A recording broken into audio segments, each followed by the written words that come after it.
করব সেটা হচ্ছে উৎসেচকের কার্য পদ্ধতি। ওকে, এখানে একটা খুব ইম্পর্ট্যান্ট একটা কোশ্চেন আসে যে লক অ্যান্ড কি, তারাচাবির মডেল কে বিজ্ঞানী নামকরণ প্রথম কি করেছিলেন, এবং এর সঙ্গে একটা কোশ্চেন আছে যে লক অ্যান্ড কি এবং ইনডিউস মডেল কি। খুব ইম্পর্টেন্ট পার্ট, এটা ভালো করে পড়তে হবে। দেখো উৎসেচকের কার্য পদ্ধতি, তার আগে বলি যে উৎসেচক আমরা দেখলাম যে বস্তুর উপরে কাজ করে তাকে বলা হচ্ছে সাবস্ট্রেট। ওকে, তাকে বলা হচ্ছে সাবস্ট্রেট। অর্থাৎ দেখালাম যে এটা যদি উৎসেচক হয় তাহলে এই যে বস্তুটার উপরে কাজ করে প্রোডাক্ট তৈরি করছে এই বস্তুটাকে বলা হচ্ছে সাবস্ট্রেট, ঠিক আছে। এবং এই সাবস্ট্রেট অণু উৎসেচকের সঙ্গে যুক্ত হয়ে পরে সেটা প্রোডাক্টে পরিণত হয়। ওকে, বিজ্ঞানী মাইকেলিস এবং মেন্টেন প্রথমে এই ঘটনার পর্যবেক্ষণ করেন, ঠিক আছে। তাহলে দেখো, তাহলে এই যে উৎসেচক এবং বিক্রিয়কের যে কমপ্লেক্স, অর্থাৎ এই উৎসেচক এবং সাবস্ট্রেট, এটা হচ্ছে সাবস্ট্রেট আর এটা হচ্ছে এনজাইম। ওকে, যে বস্তুর উপর কাজ করছে তাকে আমরা বলছি সাবস্ট্রেট। যে বস্তুর উপর কাজ করে, অর্থাৎ এনজাইমের একটা নির্দিষ্ট অ্যাক্টিভ সাইট আছে যে অঞ্চলে স্পেসিফিক সাবস্ট্রেটে এসে বাইন্ড করে এবং সেই বস্তুটার সঙ্গে এনজাইম যুক্ত করে এনজাইম সাবস্ট্রেট কমপ্লেক্স গঠন করে এবং সেটা পরবর্তীকালে একটা অন্য প্রোডাক্টে বা অন্য যৌগে উৎপন্ন করে। ওকে, এই যে সাবস্ট্রেটের সঙ্গে এনজাইম যে বাইন্ড করলো দেন তৈরি করলো, এটাকে আমরা এস লিখতে পারি আর একে আমরা ই বলতে পারি। তাহলে তৈরি করো ই, এনজাইমের সঙ্গে সাবস্ট্রেট বাইন্ড করে উৎপন্ন করলো ই এস কমপ্লেক্স। ওকে, অর্থাৎ এনজাইম সাবস্ট্রেট কমপ্লেক্স। এই যে এনজাইম সাবস্ট্রেট কমপ্লেক্স, এই ধারণাটি প্রথম দিয়েছিলেন বিজ্ঞানী মাইকেলিস এবং মেন্টেন। ওকে, তাহলে নামটা মনে রাখবে যে এনজাইম সাবস্ট্রেট কমপ্লেক্স যে ধারণাটি প্রথম কোন বিজ্ঞানী দিয়েছিলেন, বিজ্ঞানী মাইকেলিস এবং মেন্টেন। তিনাদের মতবাদ অনুযায়ী এনজাইম বিক্রিয়ায় দুটি পর্যায়ে সম্পন্ন হয়। তিনারা বলেছিলেন কি কি, এনজাইমের এই যে বিক্রিয়া সাবস্ট্রেটের সঙ্গে বাইন্ড করে সেটা দুটি ভাবে সম্পন্ন হয়। প্রথম হচ্ছে কি, তিনারা বলেছিলেন যে প্রথম এক হচ্ছে এই যে এন ই মানে ই ফর এনজাইম, এনজাইম প্রথমে সাবস্ট্রেটের সঙ্গে যুক্ত করে এবং তৈরি করে এনজাইম সাবস্ট্রেট। বিজ্ঞানী মাইকেলিস এবং মেন্টেন বলেছিলেন এই যে কমপ্লেক্স তৈরি হচ্ছে সেটা ওনারা বলেছিলেন দুটো স্টেপে। একটা এনজাইমের সঙ্গে সাবস্ট্রেট যুক্ত হয়ে এনজাইম সাবস্ট্রেট কমপ্লেক্স তৈরি করলো। দ্বিতীয়ত বলেছিলেন যে এই যে এনজাইম সাবস্ট্রেট কমপ্লেক্স তৈরি হলো সেটা আবার পরবর্তীকালে বিক্রিয়া করে ভেঙে গিয়ে এনজাইমটা ফ্রি হয়ে গেল এবং কি তৈরি হলো, প্রোডাক্ট উৎপন্ন, P for product. Okay, S for substrate, E for enzyme. তাহলে বোঝা গেছে প্রথম হচ্ছে তোমার এনজাইম সাবস্ট্রেট কমপ্লেক্স তৈরি হলো, এই এনজাইম সাবস্ট্রেট কমপ্লেক্স যখন একসঙ্গে বাইন্ড করলো তারপর তারা সেখান থেকে কি উৎপন্ন করবে, বিক্রিয়া লব্ধ পদার্থ প্রোডাক্ট, এবং সেখান থেকে এনজাইমটা ফ্রি হয়ে যায়। ওকে, অর্থাৎ উৎসেচকের কাজ হলো যে কোনো বিক্রিয়ক বা সাবস্ট্রেটকে ভেঙে দিয়ে এক বা একাধিক প্রোডাক্টে পরিণত করা। ওকে, এবং সাবস্ট্রেটটি প্রোডাক্টে পরিণত হওয়ার সময় বিজ্ঞানী বলেছেন মাইকেলিস এবং মেন্টেন যে এই সাবস্ট্রেট যখন প্রোডাক্টে পরিণত হয় তখন একটা নির্দিষ্ট শক্তির একটা বাধাকে অতিক্রম করতে হয়। অবশ্যই যে কোনো কাজ করতে গেলে তো এনার্জির প্রয়োজন হয়, ওকে, তাই না। এখানে যে বাধাটা অতিক্রম করতে হয়, এই বাধা অতিক্রম করতে গিয়ে যে ন্যূনতম শক্তি খরচ হয় তাকে বলা হচ্ছে এনার্জি অফ অ্যাক্টিভেশন বা সক্রিয়করণের শক্তি। তাহলে পরীক্ষায় কোশ্চেন আসতে পারে, ওকে, যে সক্রিয়করণের শক্তি কাকে বলে। কি বললাম যে যখন এনজাইম, তাহলে বললাম যে এনজাইম সাবস্ট্রেট কমপ্লেক্স বিজ্ঞানী মাইকেলিস এবং মেন্টেন প্রথম আবিষ্কার করেছিলেন। তিনারা বলেছিলেন এটা দুটো ভাবে সম্পন্ন হয়। প্রথমত এনজাইম সাবস্ট্রেটের সঙ্গে বাইন্ড করে এনজাইম সাবস্ট্রেট কমপ্লেক্স তৈরি করেন। এই এনজাইম সাবস্ট্রেট কমপ্লেক্স পরবর্তীকালে সাবস্ট্রেটটা প্রোডাক্টে পরিণত হয়, কারণ কেমিক্যাল রাসায়নিক বিক্রিয়া তোমরা পড়েছো যে কোনো একটা বিক্রিয়া একটা বিক্রিয়াজাত পদার্থ সেটা পরবর্তীকালে একটা অন্য বিক্রিয়ালব্ধ পদার্থ বিতে পরিণত হলো। এই যে উৎপন্ন হলো যার সহায়তায় সেটাকে আমরা বলছি এনজাইম। তো এই যে সাবস্ট্রেট থেকে প্রোডাক্ট তৈরি হয় এই সময় একটা ন্যূনতম বাধাকে অতিক্রম করে যেতে হয়, ঠিক আছে। অর্থাৎ একটা নির্দিষ্ট শক্তির বাধাকে অতিক্রম করতে হয়। এই যে বাধা, সাবস্ট্রেট থেকে প্রোডাক্ট তৈরি হওয়ার জন্য যে বাধাটা অতিক্রম করতে গিয়ে যে ন্যূনতম শক্তিটার খরচ হচ্ছে তাকে বলা হচ্ছে সক্রিয়করণ শক্তি।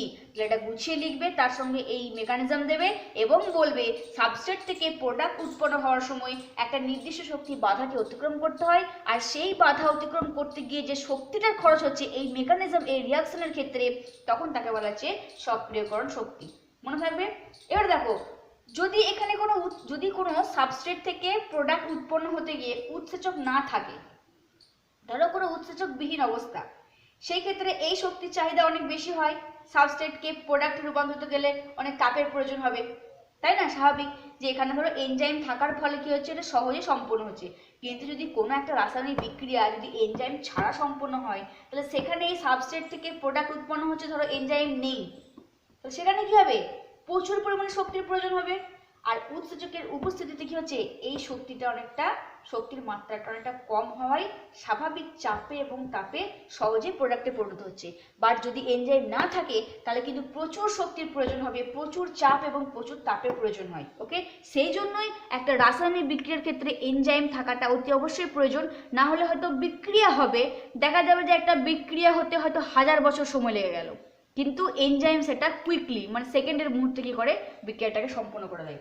ওকে, এরপর আমরা তাহলে প্রথমে এটা বর্ণনা করবে যে উৎসেচকের কার্যপদ্ধতি বলতে কি বুঝিয়েছিলেন। এরপর আমরা ঢুকবো যে মেন প্রসেস, সেটা হচ্ছে লক অ্যান্ড কি, অর্থাৎ তালা চাবি মডেল। ভীষণ ইম্পর্টেন্ট কোশ্চেন, তোমরা মিশনের কোশ্চেন যদি খুলে দেখো সেখানেও পাবে, বোর্ডের কোশ্চেন খুলে দেখলে সেখানে পাবে। খুব ইম্পর্টেন্ট একটা কোশ্চেন, সেটা হচ্ছে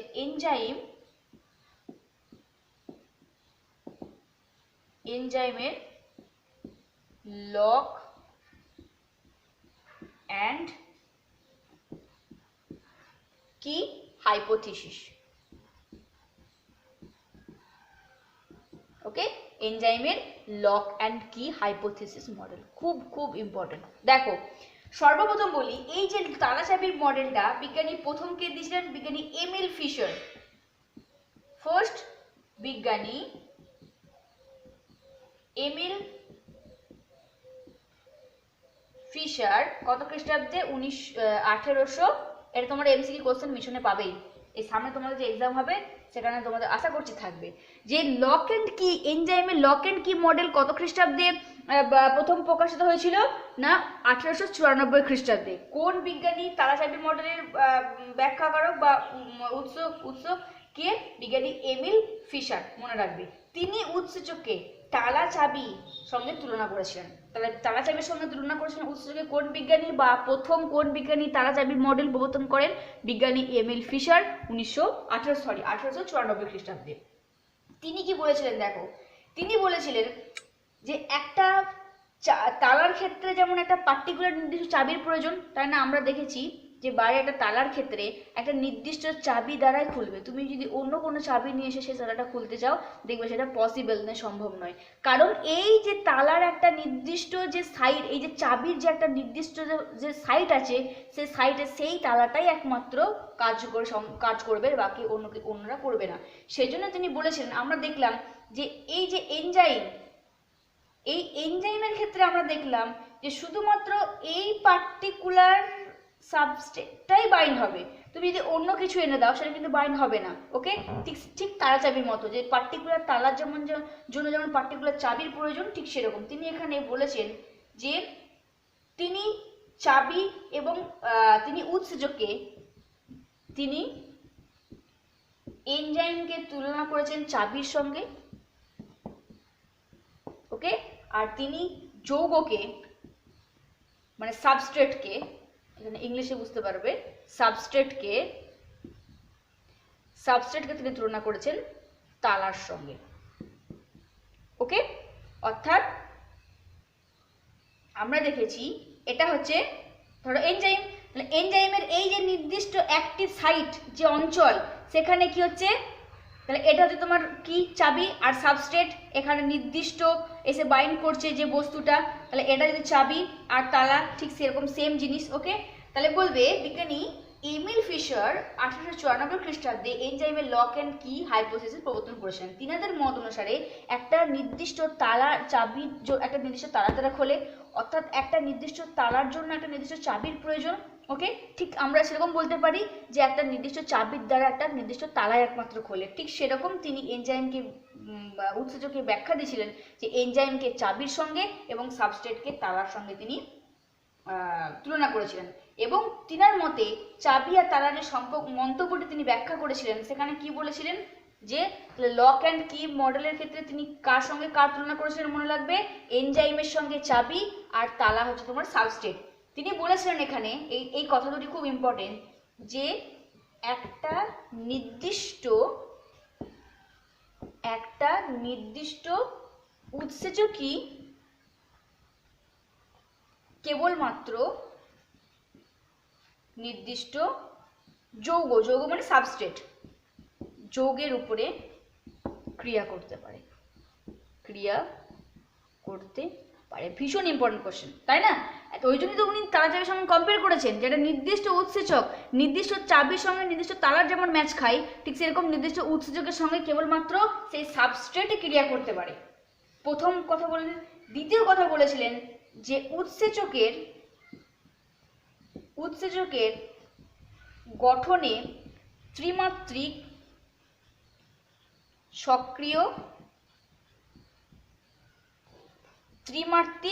সক্রিয় স্থানের পরিপূরক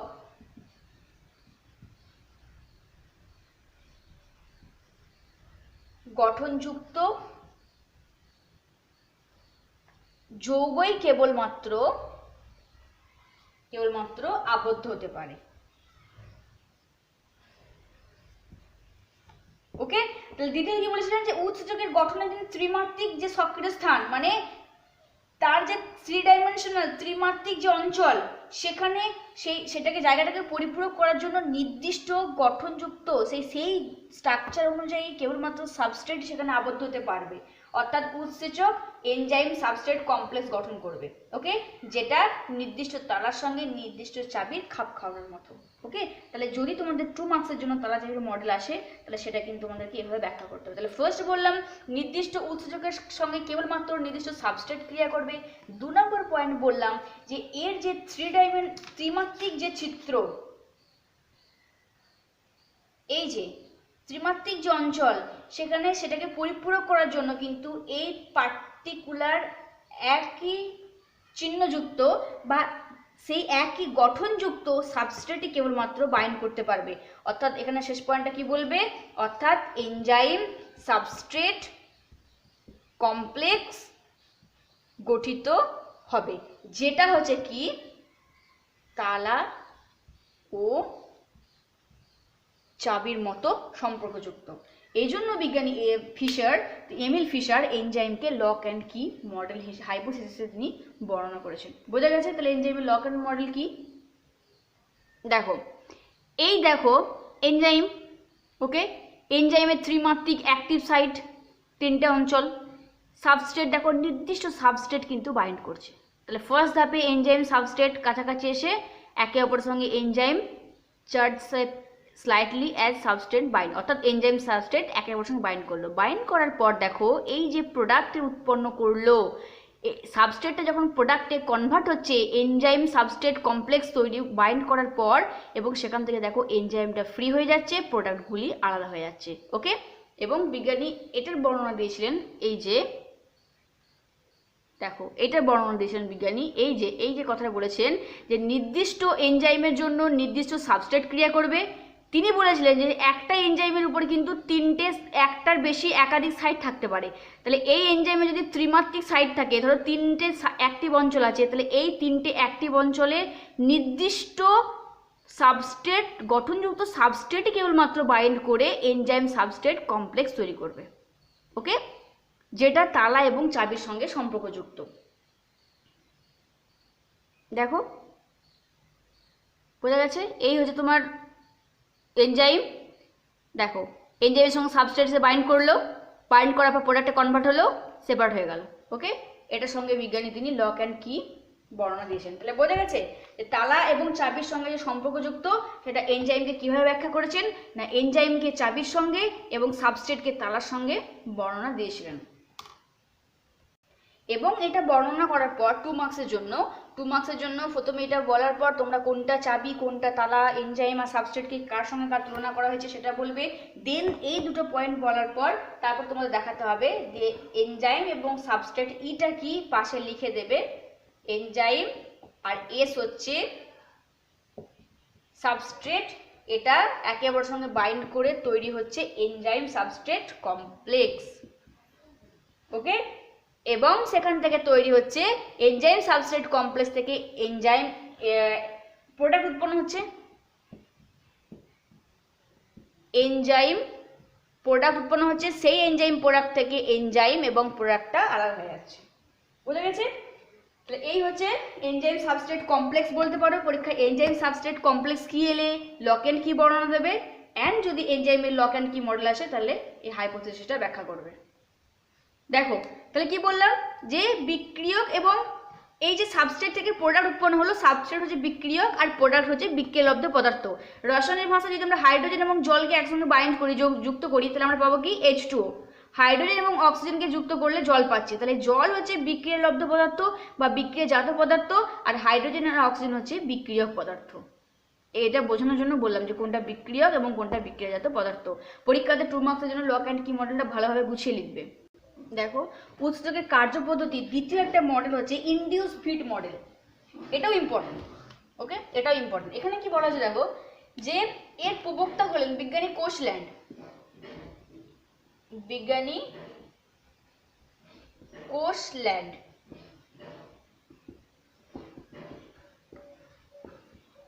বিজ্ঞানী কোশল্যান্ড 1959। তাহলে মনে রাখবে যে লক অ্যান্ড কি বিজ্ঞানী এমিল ফিশারি এবং ইনডিউস ফিড মতবাদ হচ্ছে বিজ্ঞানী কোশল্যান্ড 1959 খ্রিস্টাব্দে। তিনি এই মতবাদের প্রবক্তা। তিনার মতে উৎসেচকের সক্রিয় স্থানগুলি যথেষ্ট নমনীয় হয়, মানে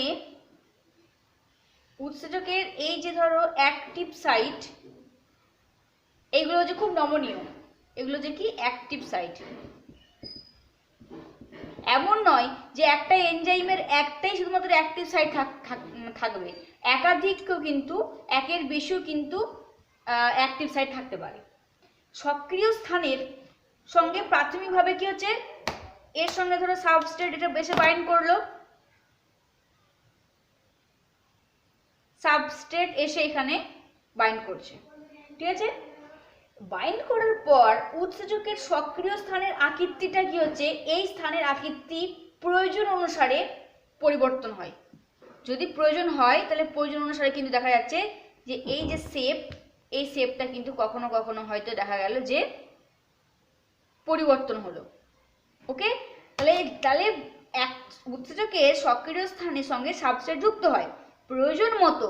সে যদি প্রয়োজন মনে করে যে তার এই সাইটের এই অ্যাক্টিভ সাইটটার আকৃতিটা পরিবর্তন করা দরকার সাবস্ট্রেটকে ম্যাচ করার জন্য, তখন কি হচ্ছে এই অ্যাক্টিভ সাইটটা পরিবর্তন হয়। কোশল্যান্ডের মত অনুসারে উৎসেচকের এই সক্রিয় স্থানের দুটি অংশ থাকে, অ্যাক্টিভ সাইটে দুটি অংশ থাকে। ওকে, একটা স্থানে হচ্ছে কি হয় ধরো একটা স্থানকে বলা হচ্ছে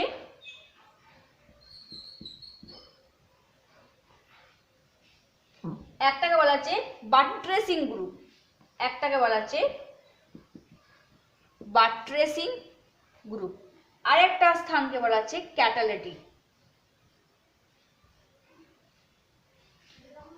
ক্যাটালিটিক গ্রুপ।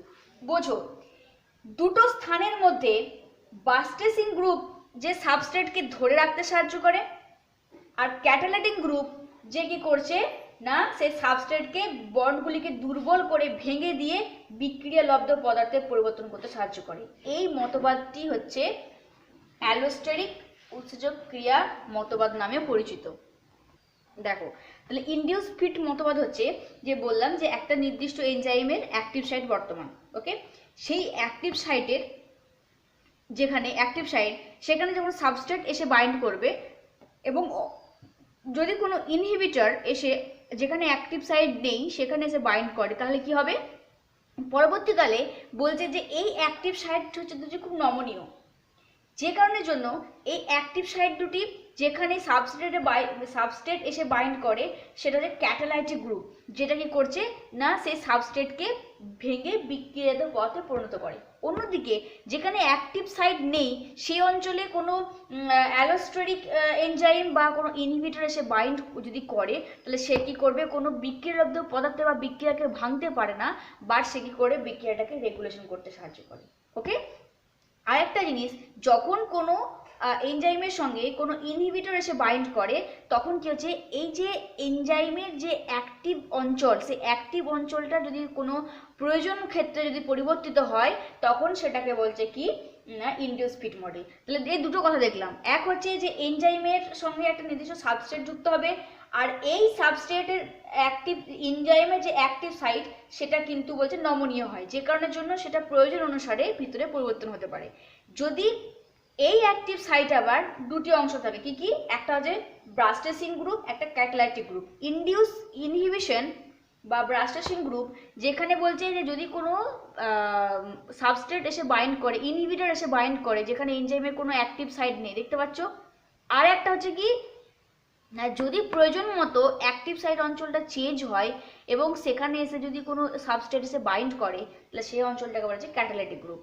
এই অঞ্চলে সাবস্ট্রেট কী হবে, বাইন্ড করবে, এনজাইম সাবস্ট্রেট কমপ্লেক্স তৈরি করবে, সেখান থেকে প্রোডাক্ট ফর্মেশন হবে।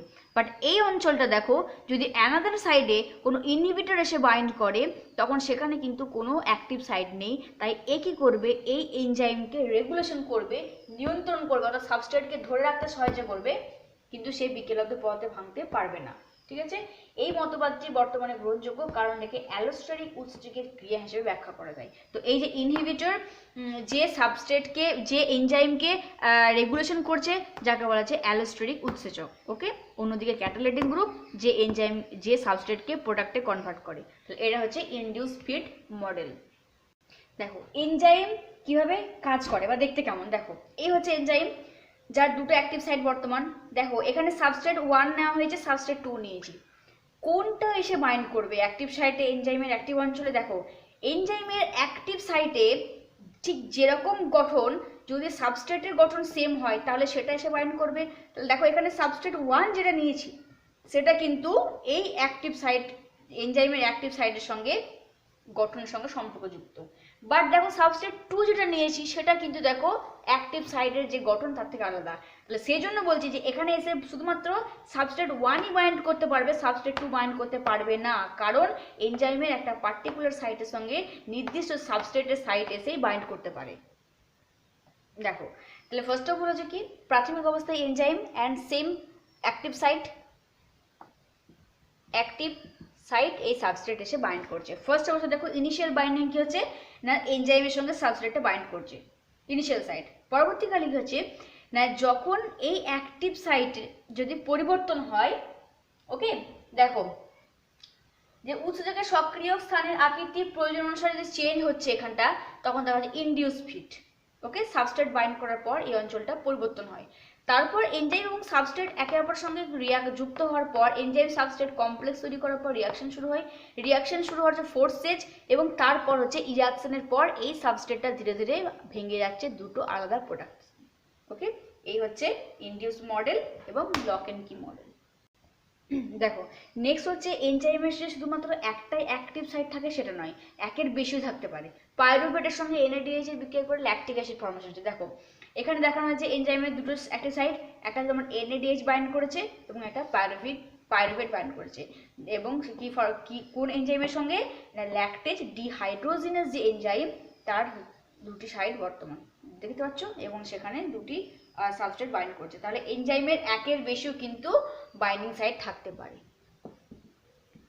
এনজাইমের একের বেশি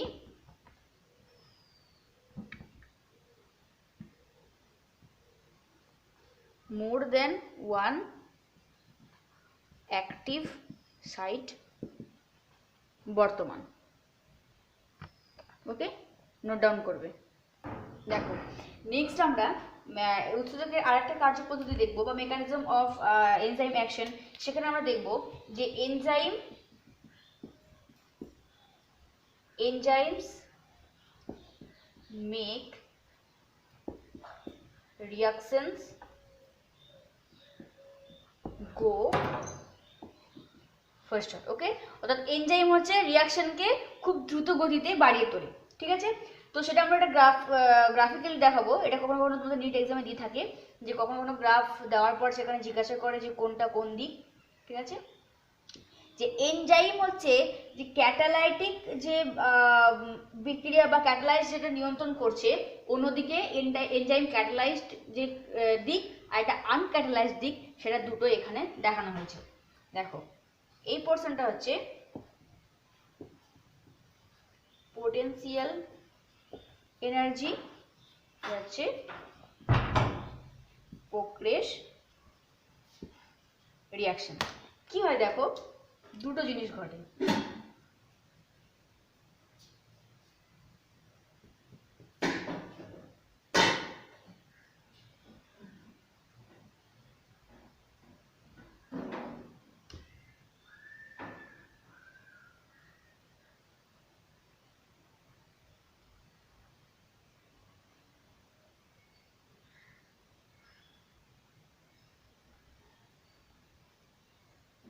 দুটো দিক দেখো, এই অংশটা হচ্ছে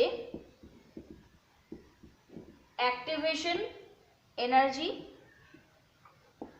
উইথ এনজাইম, বোঝাচ্ছি আগে ড্র করবে। আর এই পোর্শনটা হচ্ছে এটা উইদাউট এনার্জি, আর আছে তোমার কি অ্যাক্টিভেশন এনার্জি উইথ এনজাইম। ওকে,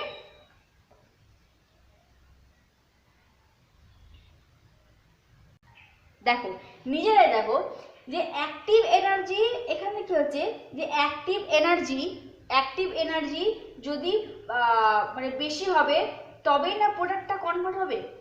তাহলে দেখো কি হয় ঘটনা, দেখো মানে যদি কোনো রিয়াকশনের ক্ষেত্রে উইদাউট এনজাইম না থাকে, তাহলে সেই ক্ষেত্রে দেখো পোটেনশিয়াল এনার্জিটা কতটা বেশি প্রয়োজন, তবেই একটা সাবস্ট্রেটকে প্রোডাক্টে কনভার্ট করা যাচ্ছে। যদি কোনো এনজাইম না থাকে, উইদাউট এনজাইম ছাড়া সাবস্ট্রেটকে প্রোডাক্টে কনভার্ট করতে গেলে উচ্চ তাপমাত্রার প্রয়োজন, উচ্চ চাপের প্রয়োজন, তাই না, উচ্চ শক্তির প্রয়োজন। ঠিক তো, কিন্তু দেখো অন্যদিকে অ্যাক্টিভেশন এনার্জি উইথ এনজাইম, যদি সেই বিক্রিয়ায় এনজাইম অ্যাড করা হয়, তাহলে সেই ক্ষেত্রে কিন্তু অ্যাক্টিভেশন এনার্জিটা দেখো কম লাগছে, অর্থাৎ স্বাভাবিক তাপমাত্রায় কিন্তু বিক্রিয়াটা হওয়া সম্ভব। তাহলে পরীক্ষা কখনো কখনো আসে জানো তো তোমাদের, এই হচ্ছে সাবস্ট্রেট, এই হচ্ছে প্রোডাক্ট, পরীক্ষায় দিয়ে থাকে। এই গ্রাফটা দিয়ে হয়তো নিচে তোমাদের বা মিশন এক্সামে এদের জিজ্ঞাসা করে যে এগুলো এটা কি অংশ দেখানো হয়েছে, বা এটা এনজাইম ছাড়া এনজাইম যুক্ত, বা কোন পোর্শনটা কি, বোঝা গেছে। তাহলে পোটেনশিয়াল এনার্জি যদি উইদাউট এনজাইম ছাড়া যদি বিক্রিয়াটা করা সম্ভব, তাহলে কিন্তু এনার্জিটা যে সক্রিয়করণ শক্তি, সেটা কিন্তু প্রচুর পরিমাণে বেশি প্রয়োজন হচ্ছে একটা সাবস্ট্রেটকে প্রোডাক্টে কনভার্ট করতে গেলে।